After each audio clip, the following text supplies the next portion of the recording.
J'ai beaucoup de gens qui font cétogène et qui me disent Je suis en cétose, je fais keto et en fait je perds pas de poids. et c'est à moi qui demande ça parce que c'est un sujet que je connais bien.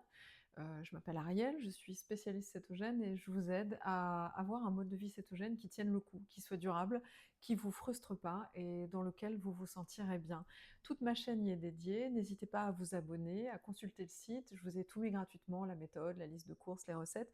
Et pour le reste, j'aimerais donc répondre à cette question peut-être en expliquant qu'il y a des dizaines de façons de suivre un cétogène, que toutes ne se valent pas d'un point de vue biologique et physiologique, et qu'ensuite, être en cétose ne veut pas dire qu'on ne fait pas du tout d'insuline. Quand la protéine arrive en excès, votre corps ne sait pas comment, ne peut pas en tout cas la stocker. Donc il va faire ce qu'on appelle de la néoglucogénèse, il va fabriquer du glucose à partir de votre protéine.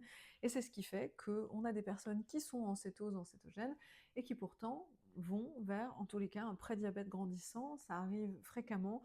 C'est exactement pour ça qu'il faut faire attention à ces macros. Je vous invite d'ailleurs à consulter mon site sur lequel vous aurez tout l'explicatif des macros, la page aussi composée son repas, qui va vous permettre de faire les moins d'erreurs possibles. Et ensuite, il y a des petits conseils que je peux vous donner qui sont pour le coup liés à ma propre pratique, à mon expertise aussi, c'est-à-dire que la poudre d'amande dans des compositions de pain de façon journalière, quotidienne, au-delà de la problématique de l'acide oxalique, ben en fait non, on ne mange pas des gâteaux tous les jours, ça paraît cohérent d'un point de vue hygiène de vie, et pourtant ça ne l'est pas. Quand vous commencez à vivre cétogène, vous avez envie de tout remplacer, vous avez envie d'avoir votre vie d'avant, votre vie glucidique en cétogène.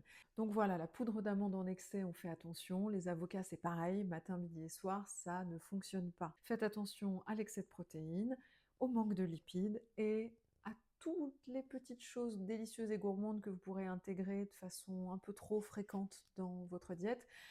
Privilégiez des choses pourtant qui sont aussi bonnes, comme le fromage, le beurre. Vous savez, moi je suis absolument pour les produits laitiers.